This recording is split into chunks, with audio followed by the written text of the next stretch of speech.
Hello guys, dito ulit. So, tuturuan ko kayo paano mag-install ng Windows XP gamit ang VirtualBox. So, let's start. So, ang pinaka i-download nyo dito is yung ISO. So, pupunta kayo dito sa link na to. So, malwarewatch.org. Then, i-choose nyo yung Windows XP ISO no April 7, which meron namang 64 kaso recommended ko is 32-bit. Yan yung gagamitin natin mamaya. So, sa akin, na-install ko na. I already installed it. Then, we're going to VirtualBox. So, we're gonna add new. So, yan, new. Then, ano lang natin dito yung pangalan natin.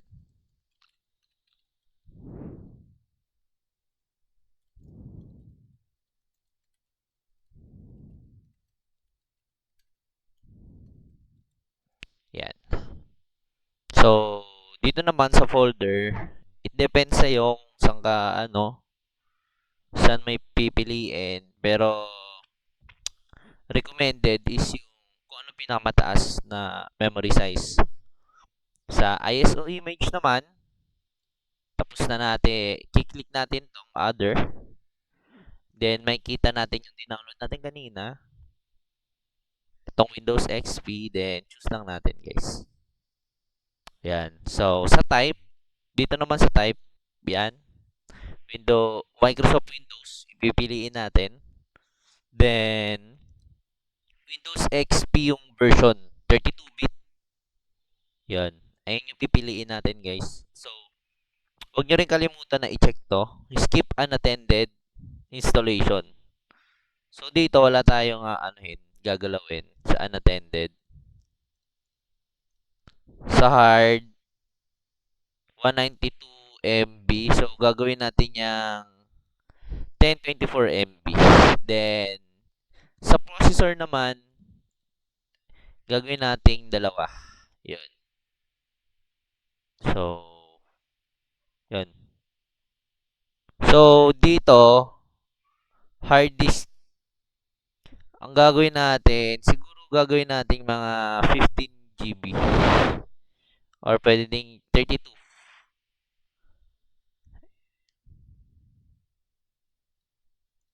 Yan, pwede natin i-edit dito guys.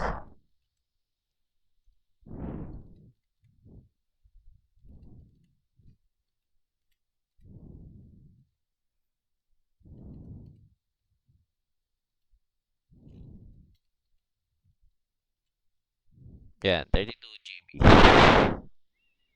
Yan. Use an existing file. No. Add natin. So, Kenneth Jayaw. So, mag-add tayo ngayon.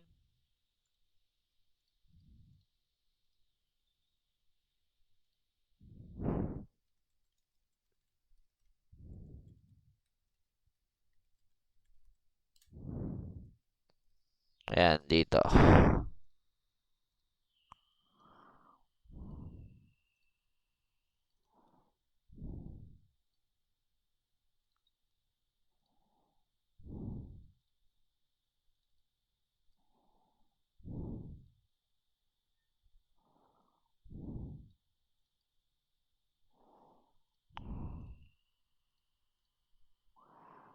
Wait lang guys ha.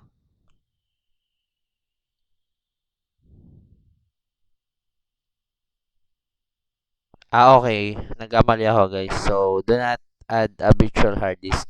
So, yun yung gagamitin natin. Hindi. Okay. I'm sorry. So, create a virtual hard disk now. Ito yung gagamitin natin. Sorry, nalito ako. So, finish na natin yan. So, ayan, as you can see, meron na tayo ditong surname which is XP32-bit. So, let's try to start it.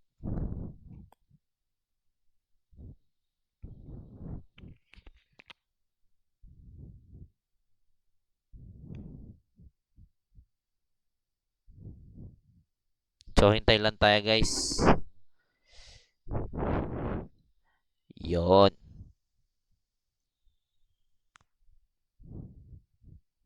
So, maghintay tayo dito siguro mga 80 seconds. Ayan, like, as you can see naman guys.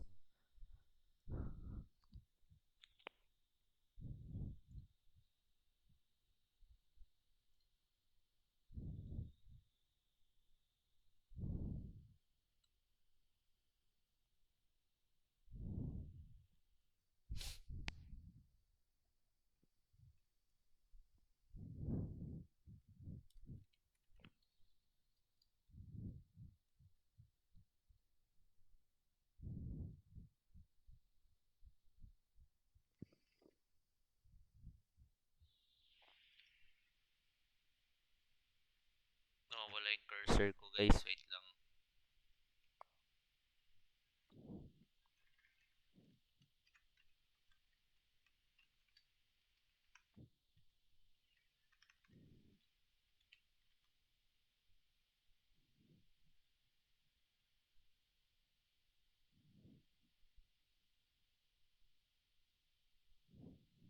Yan, dito na.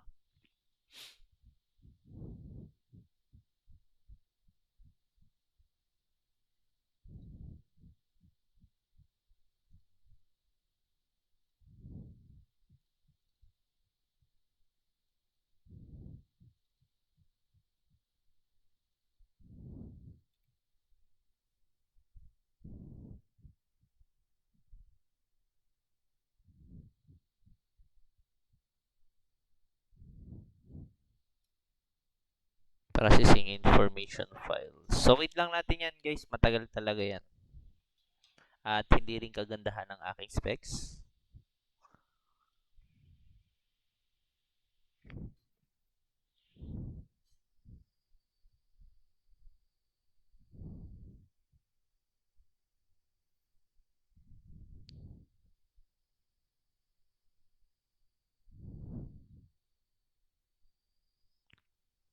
So, yan. May lalabas dyan na Windows XP Professional Setup. So, gagawin lang natin dyan is we're going to press enter. Ayan.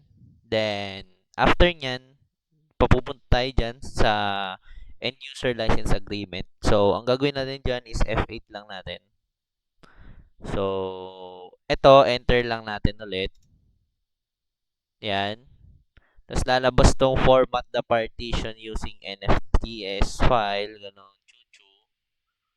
So, dito tayo sa pinakataas. Yan. Yan guys. So, ayan na. Nagpo-format na siya. Installing na rin.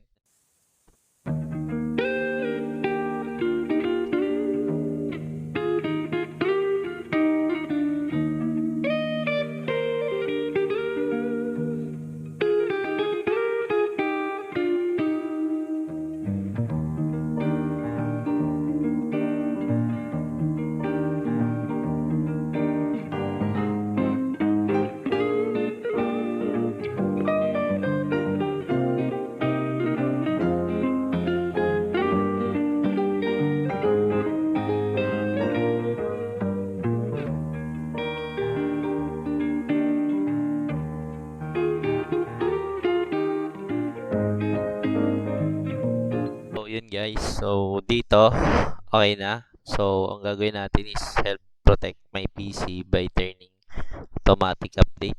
Pero ngayon, hindi na sila nag-update kasi Windows XP na. And may latest na OS. So, wait na lang natin to. So, dito,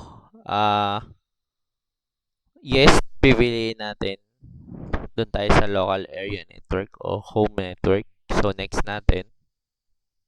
Are you ready to register online Microsoft? So, dito is no. So, username natin. So, ito.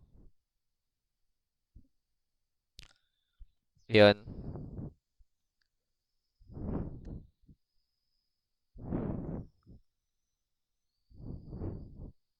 Thank you. Congratulations. You're ready to go. So, makikita natin, welcome. Wait lang natin yan. So, yun. Sana marami kayong natutunan and peace out. Thank you.